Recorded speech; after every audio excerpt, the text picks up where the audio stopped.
They called me a fake veteran at my cousin Rachel Walker's wedding. I was sitting near the back of the ballroom when Uncle Ron raised his champagne glass and laughed loud enough for half the room to hear. Come on, Sarah. Did you even deploy? Or did they rent you that uniform? Several guests laughed. I felt every eye turn toward me. Rachel looked away, and Ethan Carter, the groom, gave the same uncomfortable smile he'd worn all weekend. Uncle Ron's just joking, he said. Nobody told him to stop. Nobody told him he was wrong. The small metal box inside my purse pressed against my knee.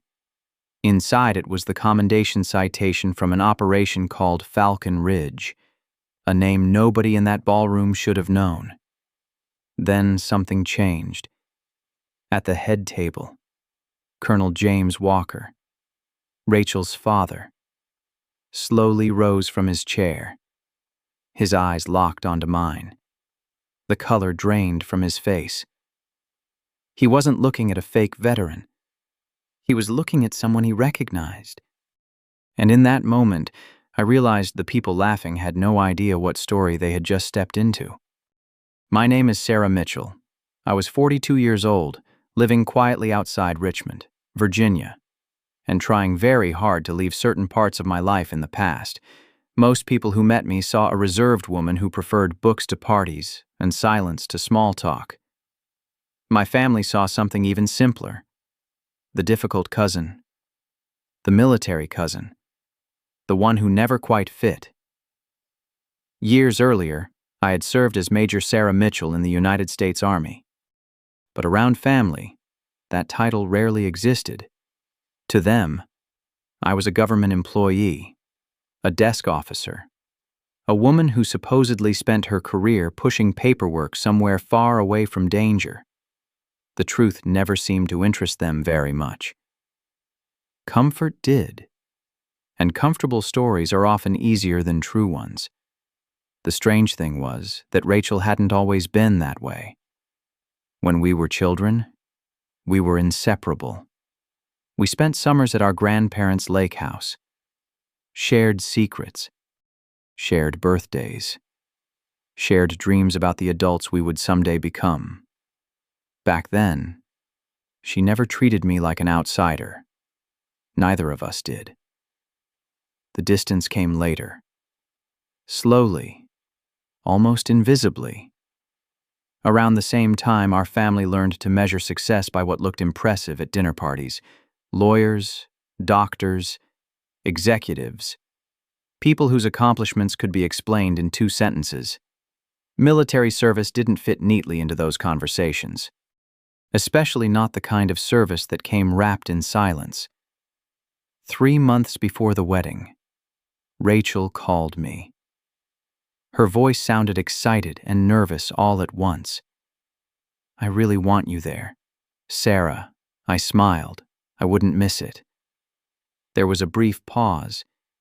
Then came the part she had actually called about. And maybe don't talk too much about Army stuff. I looked out the kitchen window. Army stuff, you know what I mean. Unfortunately, I did. Rachel wasn't trying to hurt me. She was trying to prevent discomfort. The problem was that people who fear discomfort often end up protecting the wrong things. I'll be fine, I told her. Good, she said with obvious relief. After the call ended, I sat alone for a long time. Part of me considered declining the invitation. It would have been easy. No awkward conversations. No judgment, no reminders of how little my family understood me. But Rachel wasn't just another relative. For most of my childhood, she had been the closest thing I had to a sister. That mattered, even now. So I went. Not because I expected appreciation, not because I needed approval, because sometimes love survives even when understanding doesn't. The night before, leaving for the wedding, I opened the drawer beside my bed. Inside sat a faded photograph and a small metal box. The citation inside the box carried the words, Falcon Ridge. a name I hadn't spoken aloud in years. As I stared at it, a strange feeling settled over me. The feeling that something connected to that operation was about to return. And this time, it wasn't going to stay buried. The rehearsal dinner took place on a covered terrace overlooking the country club's golf course. String lights hung above us. Soft music drifted through hidden speakers. From a distance, everything looked elegant. Up close, it felt like an interview I hadn't agreed to attend. I was seated halfway down a long table between distant relatives and members of Ethan's family. Rachel sat beside Ethan near the center. At the far end sat Colonel James Walker, Rachel's father. Most of the guests treated him with a quiet respect. Nobody interrupted him. Nobody talked over him. And unlike everyone else, he spent most of the evening listening. The question started shortly after dinner was served. "So, Sarah," one of Ethan's cousins said, "Rachel told us you were in the army." I nodded. "For a while." "How long?" 20 years. A low whistle came from somewhere across the table. Before I could say anything else, Uncle Ron leaned back in his chair. 20 years, he laughed. Doing what filing paperwork, several people chuckled. I smiled politely. Something like that. That only encouraged him. "See? That's military talk for paperwork." More laughter followed. Another guest joined in. "Operations." "Right." I nodded. "Operations." He grinned. That's usually what people say when they never actually left the office. A few people laughed harder this time. Rachel shifted uncomfortably, but she stayed silent. I wasn't surprised. Then Uncle Ron raised his glass. "Come on, Sarah, be honest. How many medals do they hand out for spreadsheets?" The table erupted. Even some people who looked embarrassed couldn't help smiling. The joke was too easy, too safe. I looked toward Rachel. For a moment, I thought she might finally say something. Instead, she focused on her plate. Then Ethan spoke. "Relax, everyone." For one brief second, I thought he was about to stop it. Instead, he laughed. "This is just how families show affection." The table relaxed immediately. The message was clear. Keep going. She's not worth defending. Something inside me sank. Not because strangers were mocking me, because someone who should have known better had chosen comfort over courage. People often mistake silence for fear. The truth is that silence sometimes comes from disappointment. I looked down at my hands. The thin scar crossing my left wrist caught the light.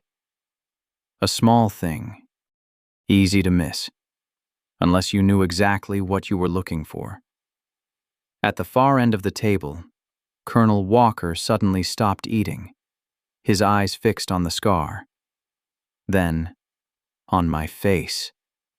The room continued laughing around us, but he wasn't listening anymore. He was studying me, as if a memory had just returned. Slowly, he set down his fork. For several long seconds, he said nothing. Then, quietly enough that only a few people nearby heard him, he spoke a single word. "Falcon." Every sound around me seemed to disappear, because almost nobody knew that name, and the people who did never forgot it. For several seconds after Colonel Walker spoke, I couldn't answer. The name hung between us. Falcon. One word. 20 years of memories. The laughter around the table continued, but it sounded distant now, like noise from another room, because I was no longer sitting at a rehearsal dinner. I was back in Afghanistan, back in a command tent that smelled of dust, fuel, and exhaustion. Back on the worst night of my career. Most people imagine military service as action. gunfire. Explosions, heroic moments. The reality is usually far less dramatic. Most of the important decisions happen in rooms, around maps, inside briefings, between people who know there are no perfect options. At the time, I was serving as an operations officer attached to a medical evacuation task force. I wasn't the pilot. I wasn't the commanding general. I wasn't the person physically flying into danger. My responsibility was different. I was responsible for operational assessment, extraction timing, and route recommendations. On the night of Falcon Ridge, those recommendations became the difference between acting and waiting. A reconnaissance team had entered what intelligence believed was a secure extraction zone. The intelligence was wrong. By sunset, the team was trapped. Several soldiers were wounded. A severe dust storm was moving across the region. Visibility was collapsing by the minute. The safer decision was obvious. Wait for the storm to pass. The problem was that some of the wounded might not survive long enough to see morning. I still remember standing over a folding table covered with maps and weather reports. Every person in that tent understood the risks. The pilots did. The command staff did. I did. Nobody wanted to send aircraft into a storm, but nobody wanted to leave wounded soldiers behind either. I reviewed the weather data one final time. The terrain, the extraction routes, the available flight window. Then I gave my assessment. If we waited, we might lose them. If we launched immediately, we had a chance. The final authorization came through command. But everyone in that room knew which recommendation had changed the decision. The helicopters launched shortly before darkness swallowed the valley. Then we lost contact. 11 minutes. That was all. 11 minutes without communication. 11 minutes that felt longer than entire deployments. When contact was finally restored, the aircraft were inbound, damaged, running on little visibility, carrying every member of the team. Alive. Some injured, some unconscious, but alive. The operation later received commendations. Reports were written. Records were archived. Most of the details eventually disappeared behind classification reviews and operational restrictions, which was fine with me. I had never wanted recognition. The people who came home were enough. That was always enough. I looked back at Colonel Walker. The conversation around us was beginning to fade as nearby guests noticed our expressions. Walker held my gaze. There was no doubt in his eyes now, only certainty. Then he said something that made my stomach tighten. The young lieutenant on that helicopter survived. I nodded slowly. I know. Walker's expression softened. Yes, he said quietly. But what you don't know is that he's sitting in this family today. The next day, the wedding unfolded exactly the way expensive weddings are supposed to. Perfect flowers, perfect lighting, perfect smiles. The kind of carefully managed perfection that leaves very little room for uncomfortable truths. For most of the afternoon, I managed to avoid becoming the center of attention. I spoke with a few relatives, congratulated Rachel, shook hands with people I barely remembered, and stayed as far away from Uncle Ron as possible. Unfortunately, Uncle Ron had never met a room he wasn't determined to dominate. The thing about him was that he wasn't cruel in the obvious sense. He wasn't angry, he wasn't malicious. He simply loved being the funniest person in the room. And after years of nobody challenging him, he'd learned that embarrassment was often the fastest path to laughter, especially when someone else was paying the price. The reception began shortly after sunset. Dinner was served. Toasts were made. The dance floor filled. Then the slideshow started. Rachel had spent months collecting photographs from family members. Childhood birthdays, graduations, family vacations, holiday gatherings. The room laughed and applauded as memories flashed across the screen. Then my photograph appeared. I immediately recognized it. An official army portrait taken years earlier. Dress uniform. Service ribbons. A serious expression that looked younger than I remembered. The image remained on the screen longer than the others. Not dramatically longer. Just enough to feel intentional. I turned toward Rachel. Her expression told me everything. She had included the photograph herself. Not to embarrass me. Not to honor me. Simply because it was one of the few pictures she had. She didn't understand what she was displaying. That somehow made it sadder. The room grew curious. A few guests leaned forward. Then Uncle Ron saw his opportunity. "Well," he announced loudly, "there's our war hero." Several people laughed. Careful. Someone joked. She might write us all up in a spreadsheet. More laughter. Even now, the comments weren't vicious. That was what made them difficult. Every insult arrived disguised as humor. Every dismissal arrived disguised as affection. I looked toward Ethan. For one brief moment, I thought he finally understood how far things had gone. Instead, he smiled awkwardly. "Come on, Uncle Ron." The room quieted slightly. Then Ethan added the words that disappointed me most. "Let's not scare the guests." The laughter returned immediately. Louder this time. Permission granted. I felt something inside me settle. Not anger. Clarity. There comes a moment when you stop expecting people to become who they should have been. That moment had arrived. Across the ballroom. However, one person wasn't laughing. Colonel Walker was staring at the photograph. Not casually. Carefully. The way an investigator studies evidence. The way a soldier studies a report. Then his eyes moved from the screen to me. For several long seconds, he didn't look away.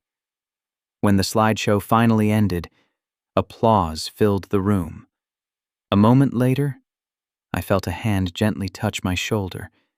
I turned. Colonel Walker stood beside my table. His expression was calm, serious, certain. "Major Mitchell," he said quietly, "would you mind stepping outside with me for a moment?" I followed Colonel Walker through a side door that opened onto a stone terrace behind the ballroom. The music from the reception faded the moment the door closed. For several seconds, neither of us spoke. The evening air felt cool after the noise inside. Walker rested both hands on the railing overlooking the gardens. Then he looked at me. "You're Major Sarah Mitchell." It wasn't a question. I considered denying it. There was no point. "Retired now," I said. A faint smile appeared on his face. "Still Major Mitchell." For a moment, we simply stood there. Two people connected by a story neither of us had expected to find at a wedding. Finally, I asked the question that had been bothering me since the rehearsal dinner. "How do you know about Falcon Ridge?" Walker nodded as if he'd expected it. "Because I spent years trying to understand what happened to my son-in-law." I frowned. "My son-in-law, Ethan." The name landed between us. For a second, I simply stared. Walker continued. "Ethan Carter. The groom. Rachel's husband. The man who had laughed when Uncle Ron mocked me. The man who had spent 2 days treating my military service like an awkward family joke." I felt something tighten in my chest. Walker studied my reaction. "I see you didn't know." "No." I looked back toward the ballroom doors. "No, I definitely didn't." Walker exhaled slowly. "Neither did Ethan." That got my attention. What do you mean? He never knew your identity. I remained silent. Walker continued.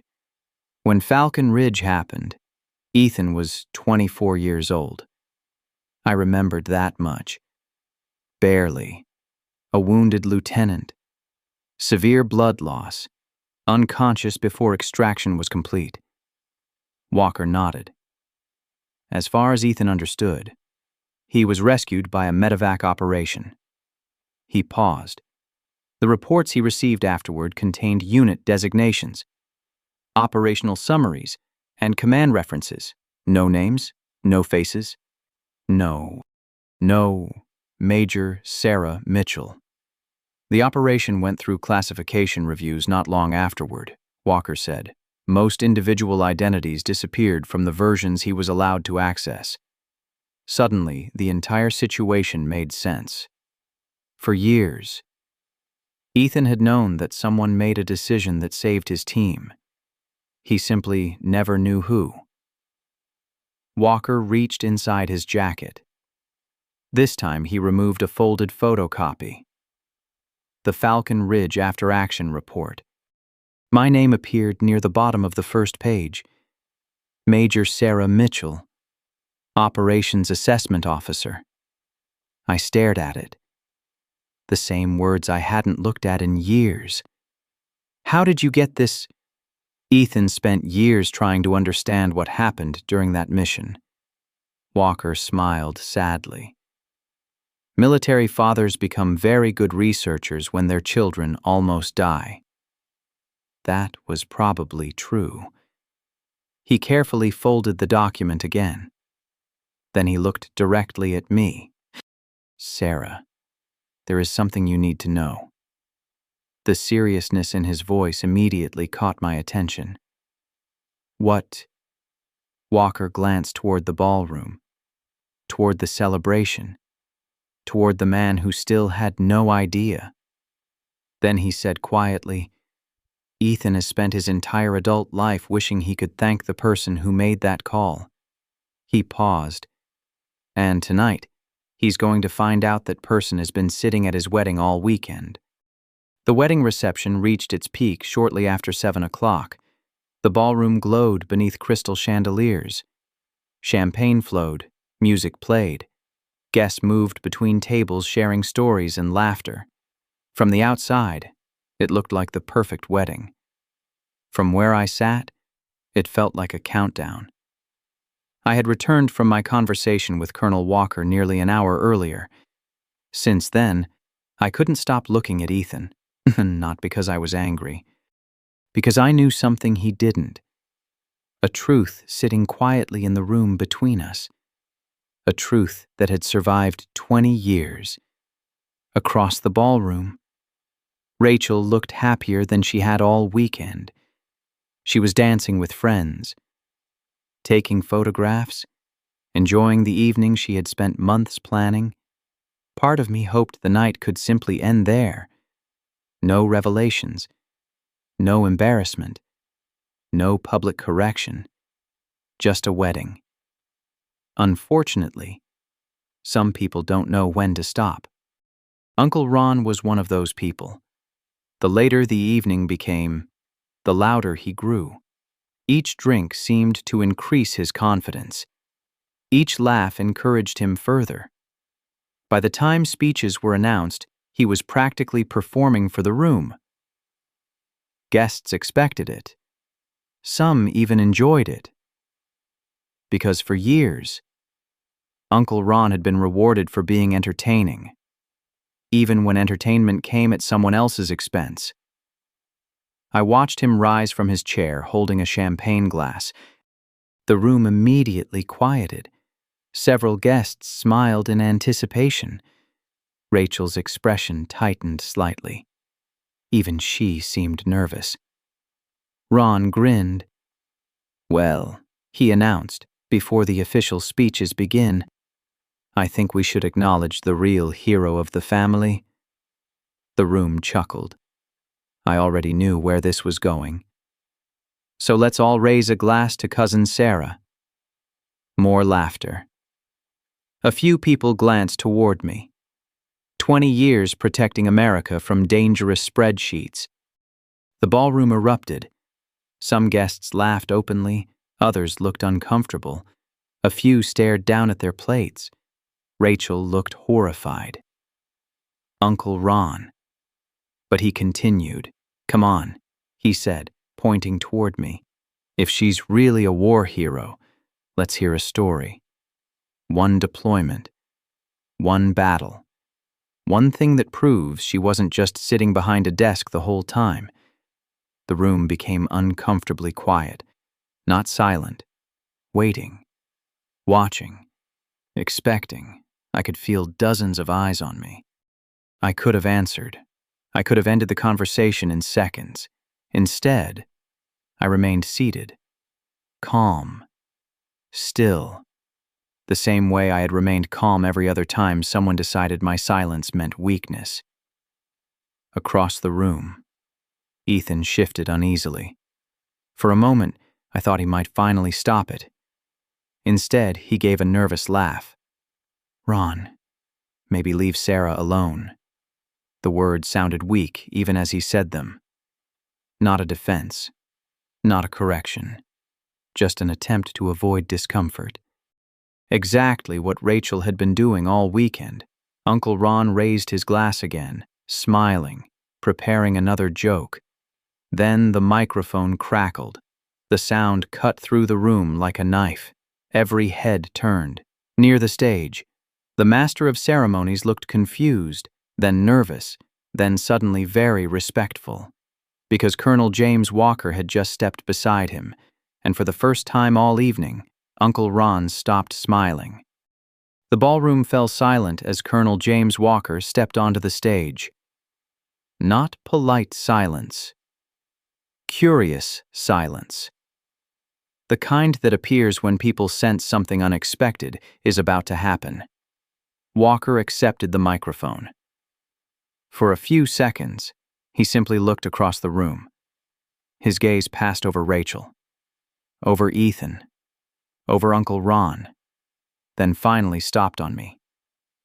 I felt my stomach tighten. Not from fear, from certainty. This was it. Walker cleared his throat. "Before the evening continues, there is something I'd like to share." The room listened. Even Uncle Ron remained quiet. 20 years ago. Walker began. A reconnaissance team became trapped during an extraction operation in Afghanistan. Several guests exchanged confused glances. Others simply listened. A severe dust storm reduced visibility to almost nothing. Communications failed. Multiple soldiers were injured. The room grew still. Walker wasn't telling a joke. He wasn't offering a wedding toast. He was telling a story. A recommendation was made to delay extraction until conditions improved. He paused. An operations officer disagreed. Nobody moved. A different assessment was presented. A different decision was made. Walker unfolded a document. The sound of paper seemed strangely loud in the room. Because of that decision, every member of the team returned alive. A waiter stopped walking. A woman lowered her wine glass. The ballroom seemed to shrink around the words. Walker looked up. Most of the people involved never knew the name of the officer responsible. His eyes shifted toward Ethan, especially one young lieutenant. I saw confusion cross Ethan's face, then concern, then uncertainty. Walker continued. The lieutenant lost consciousness before extraction was complete. The room remained silent. When he later received mission summaries, the operational reports available to him contained unit references and command reviews. Walker lifted the report slightly. Not identities, not names, not Major Sarah Mitchell. The explanation settled over the room. Everything suddenly made sense. Walker looked directly at me. then spoke the words that changed everything. Major Sarah Mitchell. The room froze. Please stand. Slowly, I rose from my chair. The laughter that had filled the ballroom all weekend seemed impossibly far away now. A fork stopped halfway to someone's mouth. A photographer lowered his camera. Nobody spoke. Nobody even looked at Walker anymore. They were looking at me. Walker folded the report, then delivered the final truth. The wounded lieutenant from Falcon Ridge is in this room tonight. A visible tension moved through the crowd. People turned, searching, wondering. Walker turned toward the head table, toward the groom, Ethan Carter. The color vanished from Ethan's face. He stared at Walker, then at me, then back at Walker. The room became so quiet I could hear the air conditioning. Walker nodded once. You spent years wondering who made the recommendation that brought your team home? Ethan didn't move. You spent years wishing you could thank that person. Walker's voice softened. She's been sitting at your wedding all weekend. No one laughed. No one looked at Uncle Ron anymore. For the first time all night, he had no audience left. For several long seconds after Colonel Walker finished speaking, nobody moved. The silence spread across the ballroom, one person at a time. A conversation died near the bar. A waiter stopped beside a table. Someone slowly lowered a champagne glass. The room had finally run out of laughter. Ethan remained frozen beside Rachel. He looked like a man trying to understand two completely different realities at once. The first was the story he had believed for 20 years. The second was standing in front of him. Me. No, Ethan said quietly. His voice barely carried across the room. No, that's not possible. Walker didn't argue. He simply opened the report again. Lieutenant Ethan Carter. The room listened. Critical blood loss. Loss of consciousness prior to extraction. Emergency evacuation authorized under Falcon Ridge operational recommendation. Walker lowered the report. The recommendation was signed by Major Sarah Mitchell. Nobody looked at me now. They looked at Ethan, because suddenly he was no longer the groom. He was the man living with a truth he should have learned years ago. Ethan stared at me. I never knew. No, I said calmly. You didn't. The room remained silent. Not uncomfortable silence. Reflective silence. The kind that appears when people realize they may have judged someone unfairly. Ethan looked down at the floor. Then something happened that I hadn't expected. He slowly turned toward Uncle Ron. The movement was small, but everyone noticed. For the first time all weekend, Ethan looked ashamed of his own table, ashamed of the laughter, ashamed of the jokes, ashamed of himself. Uncle Ron immediately looked away. The man who had spent 2 days performing for an audience suddenly seemed desperate to disappear. Ethan turned back toward me. I spent years wondering who made that decision. His voice cracked. I spent years wishing I could thank them. Nobody interrupted. Nobody moved, because everyone knew where this was going. Then Ethan said the sentence that finally broke something inside the room. I spent 2 days laughing at the woman who gave me the rest of my life. The words landed heavily. Rachel covered her mouth. Several guests lowered their eyes. Even people who had never made a joke looked uncomfortable now. Not because they had done something terrible, because they had watched it happen and done nothing. Colonel Walker folded the report one final time. Then he looked around the ballroom. The remarkable part isn't Falcon Ridge.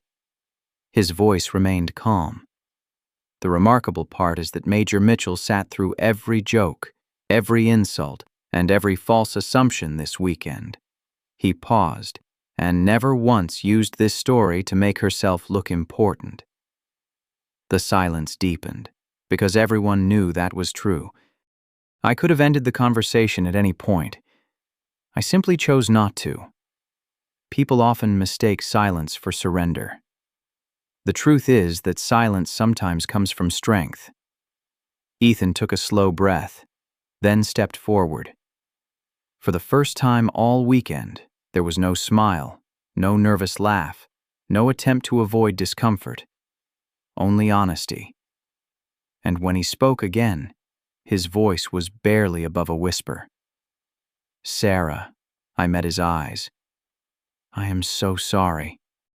The ballroom remained quiet after Ethan's apology. Not because people were waiting for drama, because they were waiting for me. Waiting to see if I would be angry. Waiting to see if I would finally say everything I had held back. The truth was, I didn't want revenge. I never had. I looked at Ethan for a long moment. The confident groom from earlier was gone. Standing in his place was a man carrying the weight of a realization he couldn't undo. "I believe you're sorry," I said. The tension in his shoulders eased slightly. Then I continued. "But that's not what hurt." Ethan swallowed. Neither of us looked away. What hurt was how easy it was. The room listened. Nobody needed to know about Falcon Ridge. I shook my head gently. Nobody needed to know my rank. Nobody needed to know anything about my service. I paused. They just needed to treat me like I mattered. The silence that followed felt different. Softer. Sadder. Because everyone understood it. Rachel stepped forward first. Tears filled her eyes. "I'm sorry too." I nodded. "I know." "No," she said quietly. "You don't." Her voice trembled. "For years, I kept asking you to make yourself smaller because it was easier for everyone else." The honesty in her words surprised me. "I thought I was protecting peace." She wiped her eyes. "But I was protecting comfort." I smiled sadly. There was a difference. A very important one. Rachel wrapped her arms around me. This time I hugged her back. Not because everything was fixed, because understanding had finally entered the room. A few moments later, Uncle Ron approached. For once, he had nothing clever to say.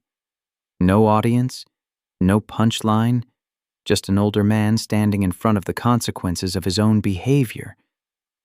I was wrong. That was all. No excuses, no explanations, just the truth. I appreciated that. Then Ethan stepped forward again. His eyes were red. I spent 20 years wishing I could thank the person who gave me a future. He took a breath. And I spent 2 days helping people humiliate her. The shame in his voice was real. I'll regret that for a long time. I nodded slowly, then learned from it. For the first time all evening, a small smile appeared on his face. I will. As the reception slowly returned to life, Colonel Walker approached me one final time. Without speaking, he handed me the small metal box that had fallen from my purse earlier in the evening. I opened it. Inside rested the Falcon Ridge Commendation Medal and the folded citation that had traveled with me for 2 decades. For years, I had kept the box closed, not out of pride, out of pain.